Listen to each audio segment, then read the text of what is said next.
बिस्मिल्लाहिर्रहमानिर्रहीम। अस्सलाम वालेकुम नाज़रीन। आज की बड़ी खबर, अफ़गानिस्तान पर तालिबान का कब्ज़ा हो गया। पूरी तरीके से अफ़गानिस्तान पर तालिबान ने कब्ज़ा कर लिया। क्या है रिपोर्ट, देखिए। हम चलेंगे बीबीसी के पेज पर और क्या कह रहा है बीबीसी। तालिबान अफ़गानिस्तान की राजधानी काबुल में दाखिल हुआ, जिसके बाद राष्ट्रपति अशरफ गनी देश छोड़ कर भाग गए। अशरफ गनी ने फेसबुक पर बयान जारी करके कहा, उन्होंने रक्तपात यानी खूनरेज़ी रोकने के लिए यह फैसला लिया। विदेशी नागरिक, अफगान कर्मचारी, अन्य लोग देश से भागने की जल्दी में। काबुल एयरपोर्ट पर अफरा तफरी का माहौल, सभी उड़ानें रद्द। ब्रिटेन, जर्मनी, कनाडा और अमेरिका जैसे देश अपने लोगों को अफ़गानिस्तान से निकालने के लिए सैन्य विमान का इस्तेमाल कर रहे हैं। तालिबान प्रवक्ता सोहेल शाहीन ने बीबीसी से कहा, संगठन अंतर्राष्ट्रीय समुदाय के साथ शांतिपूर्ण रिश्ता चाहता है और किसी भी मुद्दे पर बातचीत के लिए तैयार। और मुल्ला बरदर और अखूनजादा में कौन संभालेगा तालिबान की सत्ता, क्या है उनकी शख्सियत। तालिबान ने अब राजधानी काबुल समेत पूरे अफ़गानिस्तान पर कब्जा कर लिया। ऐसे में सवाल उठने लगे हैं कि अफ़गानिस्तान की सत्ता संभालने में कौन कौन से नेता आगे आएंगे। संयुक्त राष्ट्र महासचिव एंटोनियो गुटरेस ने तालिबान और दूसरे समूह से अपील की है कि वह आम नागरिक की जान माल बचाने की कोशिश करें। संयुक्त राष्ट्र के प्रवक्ता ने कहा है कि आने वाले समय में यहाँ महिलाओं के अधिकार को लेकर यूएन चिंतित है।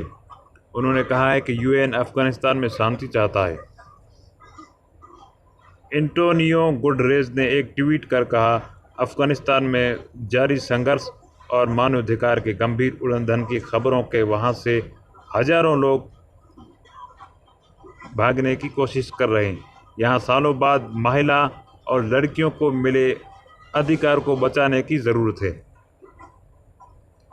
उधर ब्रितानी राष्ट्र प्रधानमंत्री बोरिस जॉनसन ने कहा है कि वो चाहते हैं कि दूसरे मित्र देश जल्दबाजी में तालिबान सरकार को मान्यता ना दें।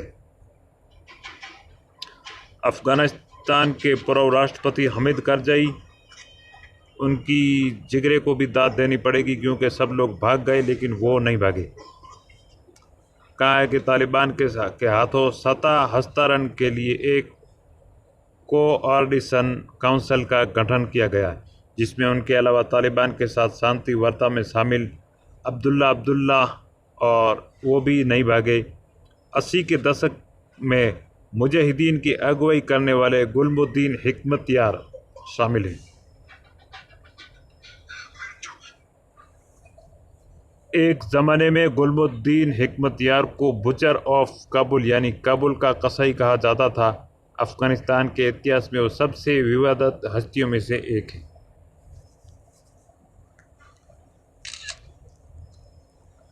रविवार को हामिद करज़ई ने ट्वीट पर एक वीडियो पोस्ट किया, जिसमें वो अपनी 3 बेटियों के साथ खड़े नज़र आ रहे हैं। वीडियो में उन्होंने अफ़गान सरकार और तालिबान से आम लोगों की हितों की रक्षा के लिए अपील की। बीबीसी के साथ एक बातचीत में हामिद करज़ई ने कहा है कि राष्ट्रपति अशरफ गनी ने देश छोड़कर जाने से एक तरह का खालीपन बन गया। उन्होंने कहा कि पूर्व नेताओं से संपर्क कर इस बात पर चर्चा की है कि अब आगे क्या किया जा सकता है। उन्होंने कहा कि उन्हें उम्मीद है कि देश का अगला प्रशासन नागरिक समर्थन से चलेगा।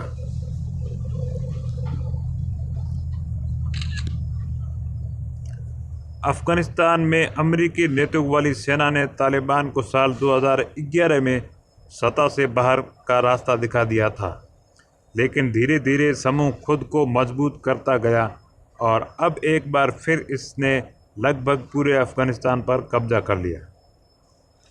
तालिबान ने अमेरिका के साथ साल 2018 में बातचीत शुरू की थी। फरवरी 2020 में दोहा में दोनों पक्षों के बीच समझौता हुआ, जहां अमेरिका ने अफ़गानिस्तान से अपने सैनिकों को हटाने की प्रतिबद्धता जताई और तालिबान ने अमरीकी सैनिकों पर हमले बंद करने को तैयार हुआ। इस समझौते में तालिबान ने अपने कब्जे वाले इलाके में अलकायदा और दूसरे संगठनों के प्रवेश पर पाबंदी लगाने की बात भी कही और राष्ट्रीय स्तर पर शांति बातचीत में शामिल होने का भरोसा दिया था। लेकिन समझौते के अगले साल ही तालिबान ने अफगानिस्तान के आम नागरिक और सुरक्षा बलों को निशाना बनाना जारी रखा। अब जब अमेरिकी सैनिक अफगानिस्तान से विदा होने की तैयारी कर रहे हैं, तब तालिबान अफगानिस्तान में हावी हो गया है। कब हुई थी तालिबान की शुरुआत? पश्तो जुबान में शातर को तालिबान कहा जाता है। 90 के दशक की शुरुआत में जब सोवियत संघ अफगानिस्तान से अपने सैनिकों को वापस बुला रहा था, उसी दौर में तालिबान का उभार हुआ। माना जाता है कि पश्तो आंदोलन पहले धार्मिक मदरसों से उभरा और इसके लिए सऊदी अरब ने फंडिंग और इस आंदोलन में सुन्नी इस्लाम की कट्टर मान्यता का प्रचार किया जाता था। जल्द ही तालिबान अफगानिस्तान और पाकिस्तान के बीच फैले पश्तून इलाके में शांति और सुरक्षा स्थापना के साथ शरिया कानून के कट्टरपंथी संस्करण को लागू करने का वादा करने लगे थे। इसी दौरान दक्षिण पश्चिम अफगानिस्तान में तालिबान का प्रभाव तेजी से बढ़ा। सितंबर 1995 में उन्होंने ईरान की सीमा से लगे हेरात प्रांत पर कब्जा किया। इसके ठीक एक साल बाद तालिबान ने अफगानिस्तान की राजधानी काबुल पर कब्जा जमा लिया। अमेरिकी विदेश मंत्रालय ने पुष्टि की है कि काबुल में मौजूद अमेरिकी दूतावास के सभी कर्मचारियों को वहां से सुरक्षित निकालकर हामिद करजाई हवाई अड्डे तक पहुंचा दिया गया। उसके बाद अब अमेरिका छोटे छोटे समूह में दूतावास के सभी कर्मचारियों को अफगानिस्तान से बाहर निकालने की कोशिश कर रहा है। अफगानिस्तान इस प्रक्रिया में मदद के लिए 6,000 सैनिकों को अफगानिस्तान भेजा है। अमेरिका ने मिल रही रिपोर्ट के अनुसार अमेरिका सैनिकों की हवाई अड्डे के बाहर अमेरिकी सैनिक हवाई अड्डे के बाहर पहरे पर तैनात किया गया है। तालिबान के कब्जे के बाद काबुल की पहली सुबह में परेशानी की गंध। बेहद तेजी से बदलते घटनाक्रम वाले रविवार के बाद अब अफगानिस्तान के लोगों के सामने एक नई दुनिया और नई चुनौतियां हैं। तालिबान के राजधानी काबुल के बाहरी इलाके में पहुंचने और फिर कब्जा करने के बाद रविवार को पूरे दिन और रात राजधानी अफरा तफरी का माहौल रहा। तालिबान की सत्ता में नहीं रहना चाह रहे हजारों लोग देश से बाहर जाने की कोशिश में काबुल हवाई अड्डे का रुख करते दिखे। कई लोगों ने देश में तेजी से लोकतंत्र का पतन पर दुख जताया।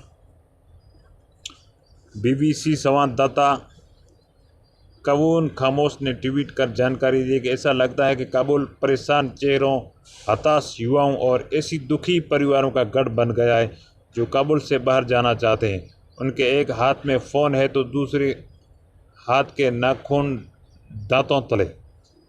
वहीं महिलाओं ने देश में अपने अनजान भविष्य को लेकर चिंता जताई। अफगानिस्तान में लड़कियों के एक बोर्डिंग स्कूल की प्रमुख शबाना बासिज रशीक ने ट्वीट किया है कि मुझे लग रहा है कि मेरे दिल पर 3.5 करोड़ देश की आबादी का बोझ बढ़ गया। काबुल पर तालिबान का कब्जा। अफगानिस्तान में अब तक क्या हुआ?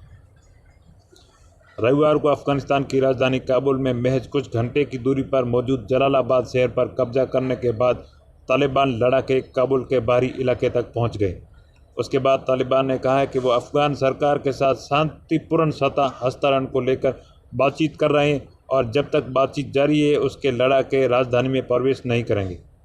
तालिबान की तरफ से जारी किए गए आधिकारिक बयान में कहा गया है कि काबुल एक घनी आबादी वाला शहर इलाका है जहां नागरिक आबादी को खतरा हो सकता है। इस दौरान अफगानिस्तान के राष्ट्रपति अशरफ गनी ने अपने ट्विटर हैंडल पर एक संदेश पोस्ट कर नागरिकों को भरोसा दिलाया है कि राजधानी में स्थिति ठीक है, लेकिन वो खुद ठीक नहीं है, भाग गए। अफगानिस्तान में तेजी से बदलते घटनाक्रम को देखते हुए अमेरिका ने अपने नागरिकों को सुरक्षा के लिए 5,000 अतिरिक्त जवान काबुल भेजे। दूसरी तरफ अमेरिका अपने नागरिक और दूतावास कर्मचारियों को भी काबुल से तेजी से निकालने के काम में जुट गया।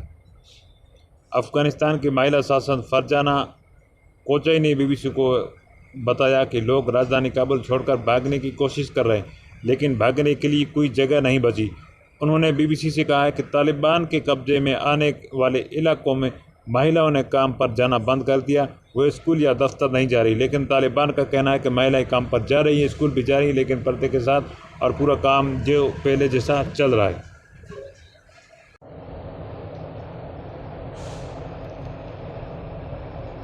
अफगानिस्तान की मैं पहले जैसा चल रहा है। बनियाद प्रांत भी बिना प्रतिरोध के तालिबान के कब्जे में आ गया। ताज़ा रिपोर्टों के मुताबिक तालिबान ने बिना किसी खास विरोध के बनियान प्रांत पर भी कब्जा कर लिया। तालिबान ने 20 साल पहले यहाँ मौजूद बुद्ध की प्रसिद्ध मूर्ति को बारूद से उड़ा दिया था।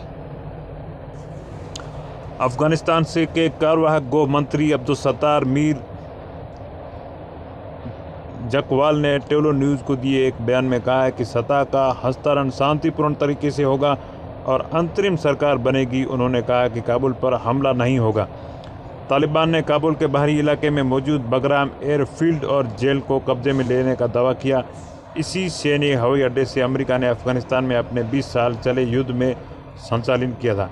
इसी बीच ब्रिटेन सरकार ने अफगानिस्तान के छात्रों की स्कॉलरशिप को रोक दिया और कहा है कि अगले महीने से ब्रिटेन में स्कॉलरशिप पर पढ़ना जा रहे छात्रों का अब दाखिला नहीं हो पाएगा। हालांकि उसके कुछ घंटे बाद ब्रितानी प्रधानमंत्री बोरिस जॉनसन ने कहा है कि ऐसे अफगान छात्रों की मदद के लिए उन्हें वीज़ा देने की कोशिश की जाएगी। सरकार के इस फैसले का असर 35 अफगान छात्रों पर पड़ेगा, जिनमें से लगभग आधी महिलाएं।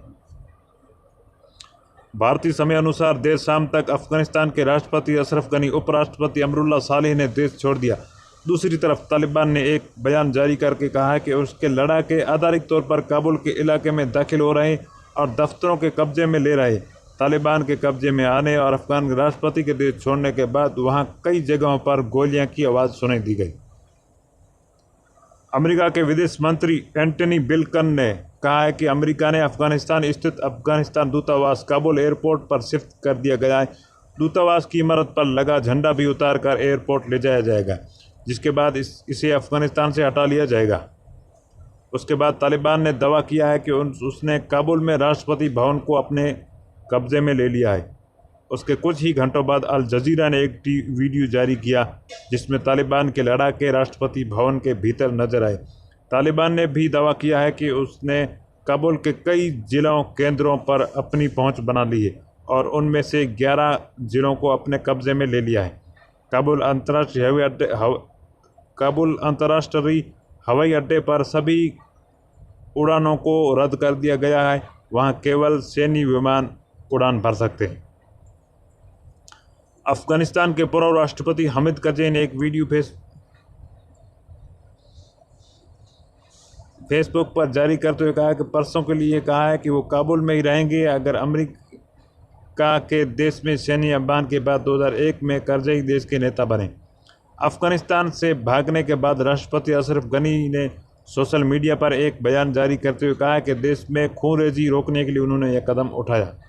अफगानिस्तान को लेकर चौतरफा आलोचनाओं से घिरे अमेरिकी राष्ट्रपति जो बाइडेन से पूर्व राष्ट्रपति डोनाल्ड ट्रंप ने इस्तीफे की मांग की। उन्होंने दावा किया है कि अगर वो राष्ट्रपति होते तो अमेरिका का वहां से निकलने का बेहद अलग और बहुत सफलतापूर्वक होता। वहीं बाइडेन प्रशासन ने उन पर जवाबी हमला करते हुए कहा है कि अमेरिका तालिबान सौदा ट्रंप के राष्ट्रपति काल में हुआ था।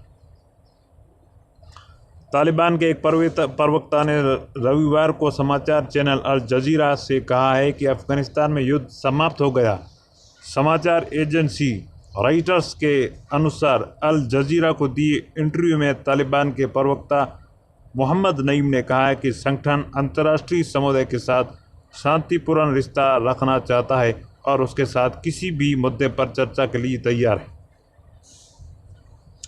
अल जजीरा ने अफगानिस्तान के राष्ट्रपति भवन में तालिबान लड़ाकों का वीडियो भी जारी किया। मोहम्मद नईम ने कहा है कि तालिबान अलग थलग होकर कहीं नहीं रहना चाहता। उन्होंने कहा है कि अफगानिस्तान में किस तरह की शासन व्यवस्था होगी, इसके बारे में जल्द स्पष्ट हो जाएगा। उन्होंने कहा कि संगठन शरिया कानून के तहत महिलाओं और अल्पसंख्यकों के अधिकारों और अभियुक्त की सम्मान करता है। मोहम्मद नईम ने कहा है कि तालिबान किसी के मामले में हस्तक्षेप न करने की नीति अपनाएगा, बशर्ते कोई अफ़गानिस्तान के मामले में हस्तक्षेप न करे। उन्होंने कहा 20 साल के लंबे इंतज़ार के बाद हम उस मुकाम तक पहुंच गए जहां हम पहुंचना चाहते थे। हम अपने देश की स्वतंत्रता और अपने लोगों की स्वतंत्रता चाहते हैं, ना हम किसी पर निशाना साधने के लिए अपनी सरजमीन का इस्तेमाल होने देंगे और ना ही किसी को नुकसान पहुंचाना चाहते हैं। उन्होंने कहा है कि तालिबान नहीं सोचता कि विदेशी सेनाएं अफ़गानिस्तान में अपने नाकाम अनुभवों को दोहराएगी। उन्होंने कहा है कि तालिबान नहीं सोचता कि विदेशी सेनाएं अफ़गानिस्तान में अपने नाकाम अनुभवों को दोहराएगी।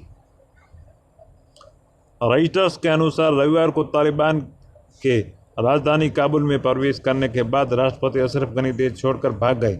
उन्होंने कहा कि मेरे भागने की वजह अफ़गानिस्तान में खूनरेज़ी न हो, लेकिन अगर राष्ट्रपति अशरफ गनी अकेले क्या करते तालिबान के सामने, इसलिए उन्होंने ये फैसला लिया। मोहम्मद नईम ने इंटरव्यू में कहा कि अशरफ गनी के देश छोड़ने की उम्मीद उनके करीबी लोगों को भी नहीं थी। वहीं रविवार को 2 दिन में अल जजीरा ने तस्वीरें जारी की थी जिसमें तालिबान राष्ट्रपति भवन के अंदर आए थे। तालिबान का दावा है कि उन्होंने राजधानी के 11 जिलों केंद्रों का कब्जा कर लिया। तालिबान प्रवक्ता ने कहा कि राजधानी में उन्होंने किसी दूतावास या किसी मुख्यालय को निशाना नहीं बनाया, किसी आम शहरी को निशाना नहीं बनाया, किसी विदेशी को निशाना नहीं बनाया, किसी दुकान, बैंक वगैरह की लूटपाट नहीं की। जो राजनीतिक या आम नागरिक यहाँ से जाना चाहते हैं, तालिबान उन्हें सुरक्षित बाहर जाने का रास्ता देगा। आज के लिए इतना ही। ख्याल रखिएगा अपना चैनल का भी। खुदा हाफिज़। और हमारे चैनल को सब्सक्राइब कीजिए ताकि हर आने वाली नोटिफिकेशन आपको मिलती रहे।